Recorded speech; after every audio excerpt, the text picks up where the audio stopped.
Sir చెప్పండి, అయితే నిన్న జగన్మోహన్ రెడ్డి గారు రైతులకు ఏదో మేలు చేస్తానికి వెళ్ళాడు. అక్కడ జరిగింది అని వేరే విధంగా జరిగింది. అక్కడ ఉన్న రైతుల యొక్క మిర్చి బస్తాలు తీసుకెళ్ళిపోయిన పరిస్థితి ఉంది. దాన్ని ఎలా చూస్తారు ఒక రైతుగా? ఆయన రైతులు మేలు చేయడానికి పోయాడా, దోపిడీ చేయడానికి పోయాడో మాకేం అర్థం కావట్లేదండి. అసలు ఎమ్మెల్సీ ఎలక్షన్లు ఉన్నాయి, ఎన్నికల కోడ్ ఉంది. ఎన్నికల కోడ్ ఉన్నప్పుడు నువ్వు అక్కడికి వెళ్ళొచ్చా మిర్చి యార్డులోకి? మిర్చి యార్డులో పోయినాడివి జనాలను వేసుకొని ఆడ అంతమంది జనాన్ని వేసుకొని ఆ రైతులు బాధ వినటానికి పోయావా, లేకపోతే అక్కడి నుంచి దోపిడీ చేసుకోవడానికా, లేకపోతే జై జగన్ అని ముఖ్యమంత్రి జగన్ అని ఆ కార్యకర్తలు డబ్బులు ఇచ్చి పిలిపించుకొని చేపించడానికి పోయావా? నువ్వు చేసింది బాబు 5 సంవత్సరాల్లో రైతులు ఏం ఎరగబెట్టావు? ఏం ఎరగబెట్టావు? నువ్వు రైతులు పండించిన పంటకి ఒక సంక్షేమ నిధిని ఏర్పాటు చేస్తానన్నావు. నువ్వేమన్నా ఏర్పాటు చేసావా? రైతులు గిట్టుబాటు ధరలు చేసావా? వడ్డు అమ్ముకుంటే కనుక వడ్డు అమ్ముకునే వాళ్ళకి ఎమ్మటే సభ్యంగా డబ్బులు వేసావా? నీ పరిపాలనలో వడ్డు అమ్ముకునే వాళ్ళకి చంద్రబాబు నాయుడు గారు కట్టారు 500 కోట్లు. ముందు అది గుర్తు తెచ్చుకో. నువ్వు ఒకవేళ వడ్డు అమ్మితే డబ్బులు వస్తే చాలురా బాబు అనిపించారు వాళ్ళు.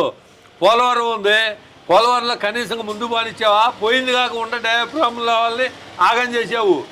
పులిసిందుల ప్రాజెక్ట్ ఏమో గేటు కొట్టుకుపోతేనేమో దాన్ని ఆ గేటుని కట్టి దాదాపు 3 సంవత్సరాలు పట్టింది ఆ గేటు నిర్మించడానికి.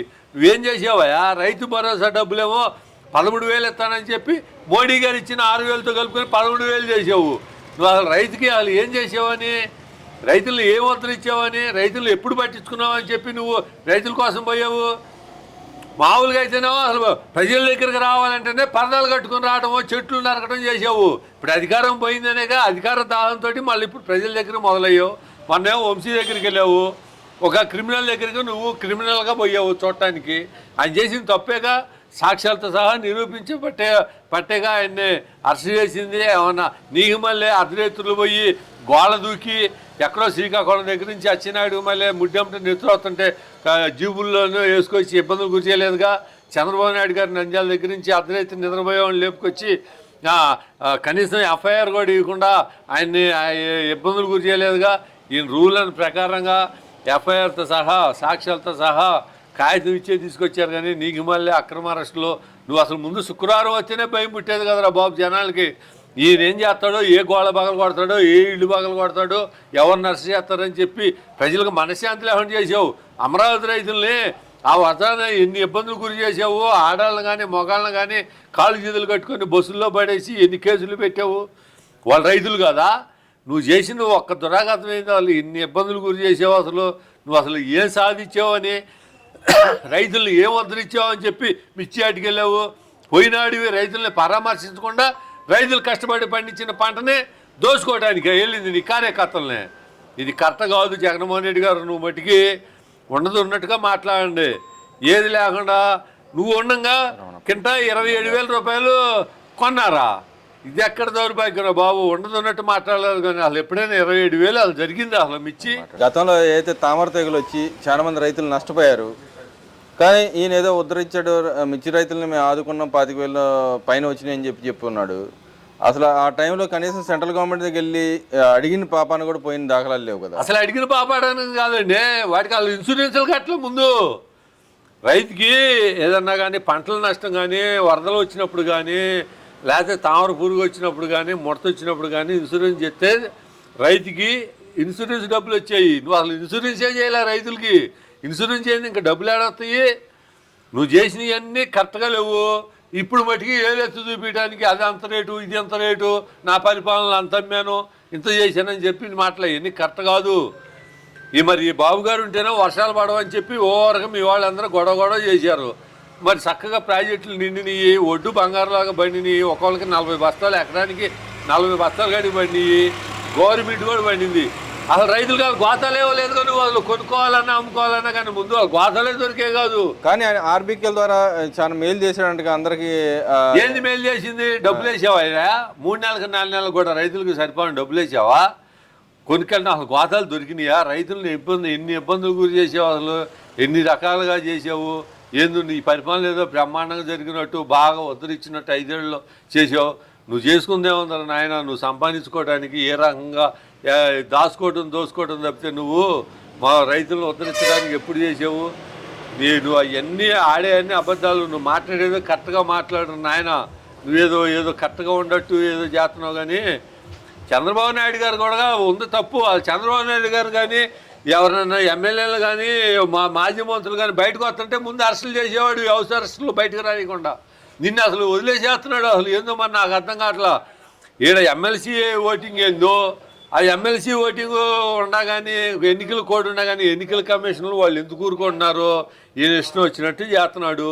ఇది మట్టికి కరెక్ట్ కాదండి. అంటే ఇక్కడ ఏదైతే వల్లభనేని వంశీని కలుస్తానికి వెళ్ళి అక్కడ ఏదైతే ఆయన మాట్లాడిన వ్యాఖ్యలు చూస్తే అధికారులు ఎవరైతే ఉన్నారో వాళ్ళు బట్టలు తీసి నిలబెడతాను, ఎక్కడ సప్త సముద్రాలు దాటినా కూడా వాళ్ళని పట్టుకొస్తానని చెప్పి అంటున్నాడు. దాన్ని ఎలా చూస్తారు? గతంలోనే రెడ్ బుక్ రాజ్యాంగాన్ని తిరిగారు వీళ్ళే, మరి ఇప్పుడు అధికారులని అలా వ్యాఖ్యలు చేయడాన్ని ఎలా చూస్తారు మీరు? ఏం లేదండి, వాళ్ళని బ్లాక్మెయిల్ చేస్తున్నాడు అధికారుల్ని. ఏ రకంగా అయినా కానీ అధికారుల్ని బ్లాక్మెయిల్ చేసేసి వాళ్ళని భయపెట్టాలని చూస్తున్నాడు. రాజకీయ నాయకులను కూడా భయపెట్టాలని చూస్తున్నాడు. అందరినీ ఏదో భయభ్రాంతులు. ఇప్పుడు ఆ మాటలు ఆ కథలు చెప్పకపోతే ఆయన అమ్మట ఒక్కడు వచ్చేవాడు ఉండడు, ఏం ఉండదు. ఇప్పుడు ఆయన అమ్మట రావడానికి జనాలందరికీ మందు బాటిళ్ళను డబ్బు తీసుకొచ్చి విజయవాడ అంతా అడవుడి చేశాడు జైలు కాడ. నిన్నేమో మిర్చి ఆటి కాడ జనాలను తీసుకొచ్చి అప్రెడ్డి గారు వాళ్ళ జనాలను తీసుకొచ్చామో నిన్న అడవుడి చేశాడు. నువ్వు చేసినవన్నీ ఎవరో నమ్మరు, నీ అరాచక పాలన మర్చిపోలేరు ప్రజలందరూ, తెలివిగల ఆంధ్రప్రదేశ్ ప్రజలు మొత్తము. నిన్ను ఒకసారి ఒక ఛాన్స్ అని చెప్పి నువ్వేదో రాజశేఖర రెడ్డి కుమారుడు అని చెప్పి ఆయన మీద ప్రేమతో నీకు ఓట్లు వేశారు. కానీ నిన్ను చూసి ఏం వేయలేదయ్యా బాబు ఓట్లు, నీ పరిపాలన చూశారు. ఉద్యోగస్తులతో సహా రైతులతో సహా నిన్ను చూసి భయభ్రాంతులు గురి చేశారు, పడ్డారు, అనుభవించారు. ఒకళ్ళు కాదు ఏదైనా కానీ. రాష్ట్రానికి రాజధాని లేకుండా చేసావు నువ్వు, అనేక రకాల ఇబ్బందులు గురి చేసావు. అసలు ఇదివరకు ఇక్కడి నుంచి గన్నవరం నుంచి విమానానికి పోవాలంటే ఖాళీకి పోయే విమానాలు, ఇప్పుడు అసలు విమానాలు ఖాళీగా ఉంటలా. గన్నవరం అది ఎంత డెవలప్ అయిపోయింది. ఎక్కడికన్నా కానీ దావోస్లో ఏదైనా పెట్టుబడి పోవటానికి నువ్వు పోయావా? ఆడ పోవటానికంటే బాగా చలిగా ఉందని చెప్పి అమర్నాథ్ ఎవరో అన్నాడు. ఆయన కోడిగుడ్లు మంచినట్టుకుంది, గుడ్డు ఇప్పుడే పట్టింది, పిల్ల అవుతుంది, పిల్ల అయిన తర్వాత పెట్టయిద్దని ఇవన్నీ చెప్పుకొచ్చాడు. ఇవన్నీ కరెక్ట్ కాదు, ఇవన్నీ మర్చిపోరు నాయన. ఇవన్నీ నీ వల్లేం కాదు, పరిపాలన చేత కాదు నీకు. నువ్వు ఎప్పుడైనా కానీ తాడేపల్లి ప్యాలెస్ నుంచి ఎప్పుడైనా బయటకు వచ్చావా? ప్రజల సమస్యలు ఎప్పుడైనా తెలుసుకున్నావా? జర్నలిస్టుల దగ్గరకు వచ్చి ప్రెస్ మీట్ ఎప్పుడైనా పెట్టావా? ఏమీ లేకుండా ప్రెస్ మీట్ లేదు, ఏమి లేదు, బయటికి రావడం లేదు, ప్రజల సమస్యలు తెలుసుకోవడం లేదు. ఏదో నీ పనులు లేదో నీ సంపాదన నువ్వు చేసుకోవడం తప్పితే ప్రజల సమస్యలు నువ్వు పట్టించుకున్న పాపం లేదు. నిన్ను ఎవరు నమ్మరు. నువ్వేదో అధికారంలోకి వస్తావని చెప్పి జనాలను ఏదో భయభ్రాంతులు చేస్తున్నావు. నువ్వు అధికారంలోకి వచ్చేది లేదు, జరిగేది లేదు. నిన్ను మటుకు ఎవరు నమ్మరు బాబు. కానీ ఇక్కడ ఏదైతే గన్నవరం ఇష్యూలో వాళ్ళ నాయకులే వచ్చారు, వాళ్ళ నాయకులే దాడులు చేసుకున్నారు, మా నాయకులు ఎవరో దాడులు చేయలేదని చెప్పి అంటారు. నిజంగానే అసలు అలా జరిగిందాడా? పబ్లిక్గా చూశారు కదండి. దాడి చేయిందే గన్నవరం ఆఫీసులో కుర్చీలు ఎవడు బాగలు కొట్టాడు, కంప్యూటర్లు ఎవడు బాగలు కొట్టాడు, కార్లు ఎవరు దాగలు పెట్టారు, వీడియోలో కరెక్ట్గా చూసాంగా. ఒక పాపం ఒక లేడీ, ఆమె పేరు ఏందో కనీసంగా నైట్ డ్రెస్లో ఉంది, డ్రెస్ మార్చుకొచ్చడానికి కూడా అవకాశం ఇవ్వకుండా ఆమెను తీసుకెళ్ళిపోయారు.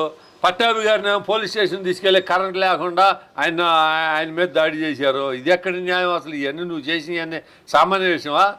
మాజీ ఎంపీ గారు రఘురామకృష్ణరాజు గారినేమో మీద గుండెల మీద కూర్చొనేమో ఆయన కొట్టి అరికాళ్ళు వాచిపోయేటట్టు కొట్టారు.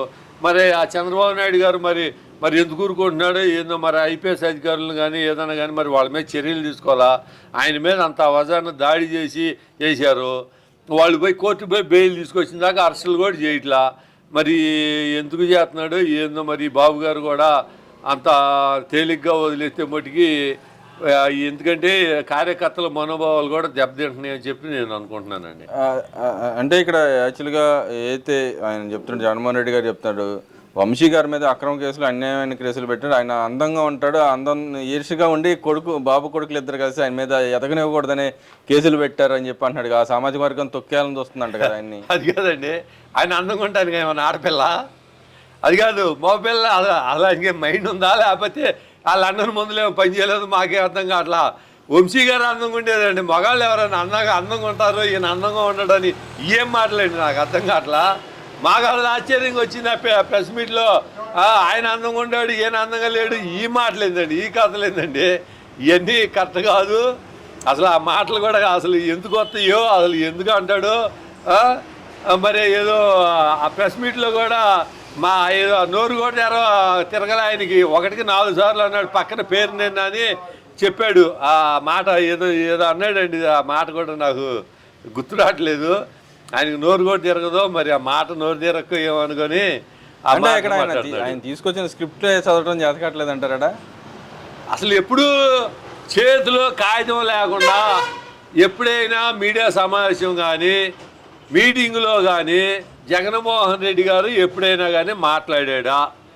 ఒక మీటింగ్లో కానీ ప్రెస్ మీట్లో కానీ చేతిలో కాగితాలు లేకుండా ఆయన స్వయాన నోటి ద్వారాగా ఎప్పుడైనా మాట్లాడా? ఆయనకి చేత కాదు.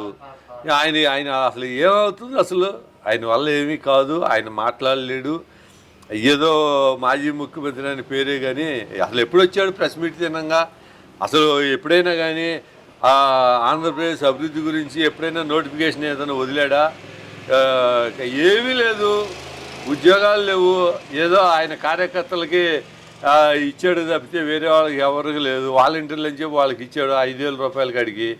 వాళ్ళ ద్వారా కూడా వాళ్ళు కూడా ఏమీ జరగలేదు, ఏమీ లేదు. ఈయన పరిపాలన అంతా అప్పులు తీసుకొచ్చి పప్పు బెల్లాలు పంచడం తప్పితే అభివృద్ధి కార్యక్రమం అనేది లేదు. రాజధాని లేకుండా రాష్ట్రాన్ని చేశాడు. ఏదో అక్కడ ఋషికొండను బోడిగుండు చేసి విలాసవంతమైన ఇల్లు ఒకటి కట్టుకున్నాడు. నెక్స్ట్ గెలిస్తే మనం దాంట్లోనే ఉందాం అనుకున్నాడు. ఆయన పప్పులే ఉండగలేదు. ప్రజలందరూ తెలివిగలవాళ్ళు, విఘ్నులు. అందుకోసమే నీకు 11 సీట్లతోటి పక్కన కూర్చోబెట్టారు. కానీ అక్కడ కొడాల నాని కూడా వచ్చాడు. కొడాల నాని కూడా వచ్చి ఏదైతే మా అన్న వచ్చాడు, మాకు భరోసా ఇచ్చాడు, మేము దేనికైనా సిద్ధం, మా అన్న పక్కనే ఉంటాం అని చెప్పి అంటున్నాడు. ఇంకో పక్కన ఎందుకు యాక్టివ్గా లేరని జర్నలిస్టులు అడిగితే మా ఉద్యోగం ఓడబీకారు కాబట్టి మాకు పని లేదు కాబట్టి మేము మాట్లాడట్లేదు. ఉద్యోగం ఓడగట్టు పెడదాం కదండి, అంతే పవర్ బీకర్ అన్నారు. నా దగ్గర పవర్ లేదమ్మా, పవర్ లేదే నేనేం మాట్లాడతాను అన్నాడు. ఇంకా ఆమెను ఇంకెదురు ప్రశ్న వేసాడు, నీ దగ్గర మైక్ లేకుండా ఏమి లేకుండా నువ్వు నన్ను ఆ ప్రశ్నలు అడుగుతావా అన్నాడు. మరి నీ మీద ఏదో 3 కేసులు ఉన్నాయంటే 3 కేసులు ఉంటాయో 30 కేసులు ఉంటాయో ఎర్ర బుక్ అని చెప్పి ఆయన తప్పుకుపోయాడు. ఇదివరకు జర్నలిస్ట్ దగ్గర ఇష్టం వచ్చినట్టు బూతులు తిట్టే పడాలి నానియే బెదిరిపోయాడు. రేపు నా గతి ఏమవుతుందో, నా మీద ఉన్న కేసులు ఏమవుతాయి అని చెప్పి భయపడిపోతున్నారు ఒక్కొక్కరు. ఒకళ్ళు కాదు, రేపు ఆ పేరుని నాని కూడా పేదల బియ్యాన్ని ఎంత దోసుకుందో ఏం తిన్నది అది కూడా మొత్తం లాగుతారు ఒక్కొక్కటి. ఆ మంత్రులు కూడా ఎవరెంత దోసుకుంది ఎవరెంత తింది మొత్తం వస్తాయి ఒక్కొక్కళ్ళకి. తొందర లేదు, ఇంకా 4 సంవత్సరాలు చిల్లర ఉంది బాబు, మీ బతుకులు మొత్తం బయటపడతాయి. ఎవరెంత దోసుకుంది, ఎవరంతా భూదందా చేసింది, ఎవరంతా ఇసుకలో దోసుకుంది, ఇవన్నీ టిట్కో ఇళ్ళు కానీ పేదలకు ఇచ్చే సెంటు స్థలాల్లో ఎన్ని ఎకరాల్లో ఎకరానికి రైతుకి ఎంత ఇచ్చింది, మీరు ఎంత దోసుకుంది, ఒకటొకటి లాగుతారు నాయన. సిట్టు ఉంటుంది ఆడేమో కల్తీ నీళ్ళు కూడా మీరు కొవ్వు బరిగొడ్డ కొవ్వు ఎంత కలిపింది నేతిలో, ఇవన్నీ వస్తాయి నాయన. తొందరపడాల్సిన ఏమీ లేదు, తొందరపడితే ఏముంది. ఆ జగన్మోహన్ రెడ్డి గారి కూడా ఇక మొత్తం ఆయన మీద ఉన్న కేసులు కూడా మన సుప్రీంకోర్టు కూడా అక్షింతలు వేసింది. ఆయన మీద కూడా కేసులు ఇప్పుడు దాదాపు డిశ్చార్జ్ పిటిషన్లు ఎన్ని వేసావో, ఎంతమంది జడ్జీలు మార్చావో ఇవన్నీ అందరికీ తెలుసు నాయన. సామాన్యుడు ఒక్కసారి కనుక కోర్టు వాయిదా పోతే వారెంట్ వస్తుంది. నువ్వు వాళ్ళ కోర్టు వాయిదాలు పోవు, కనీసంగా నువ్వు అంతా మెయింటైన్ చేసేస్తున్నావు ఏదైనా కానీ. మరి నేరం అనేది చట్టం అనేది ఎవరికి చుట్టాలు కాదు, ఎవరికైనా ఒక రకంగానే ఉండాలి. ధనవంతుడికైనా పేదవాడికైనా కానీ చట్టం ఒక రకంగానే ఉండాలని చెప్పి నేను సామాన్య వ్యక్తిగా నేను కోరుకుంటున్నాను.